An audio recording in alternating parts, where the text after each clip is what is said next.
প্রিয় ভাইরা, আপনারা জানেন মুক্তিযুদ্ধের যে মূল মন্ত্র ছিল সাম্য, মানবিক মর্যাদা ও সামাজিক ন্যায় বিচারের ভিত্তিতে, এবং 24-এর যে আন্দোলনে যারা রাজপথে অগ্রণী ভূমিকা পালন করেছে সেই কোটা সংস্কার থেকে রাষ্ট্র সংস্কারের জন্য বাংলাদেশ আন্দোলন পার্টি রাজপথে থেকে অগ্রণী ভূমিকা পালন করবে।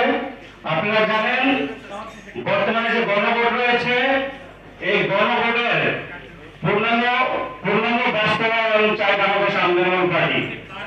যদি এটা নিয়ে গড়িমসি করা হয়, বাংলাদেশ আন্দোলন পার্টি রাজপথে আবারও অগ্রণী ভূমিকা পালন করবে। আমরা চাই জুলাই সনদের পূর্ণাঙ্গ বাস্তবায়ন।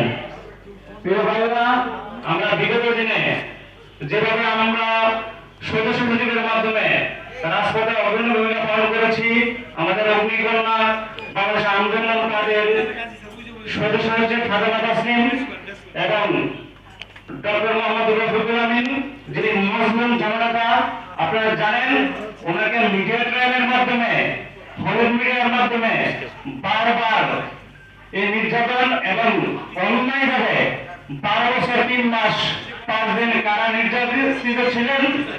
আপনারা জানেন কয়েকদিন আগে যে আসিফ মোহাম্মদ এবং তাদের পিএস সহ বিভিন্ন মিডিয়ার মাধ্যমে যে প্রচার প্রভাকাণ্ড গতকালকে দুদকের মাধ্যমে কিন্তু এটা প্রমাণিত হয়েছে। আমরা এখনো এই মজলুম থেকে সারা বাংলাদেশে প্রমাণ করতে পারি নাই। আমরা এটা প্রমাণ করতে চাই, প্রমাণ করে যাব, কারণ মিথ্যা মামলায় বারবার নির্যাতিত এবং অন্যায়ভাবে কারা নির্যাতিত। আমরা এর প্রতিবাদে বাংলাদেশের যত নির্যাতিত মানুষ রয়েছে তাদের পাশে এই আন্দোলন পার্টি সবসময় রাজপথে বিভিন্ন জায়গায় সবসময় সক্রিয় ভূমিকা পালন করবে। সে প্রত্যাশায় শেষ করতে আল্লাহ হাফেজ।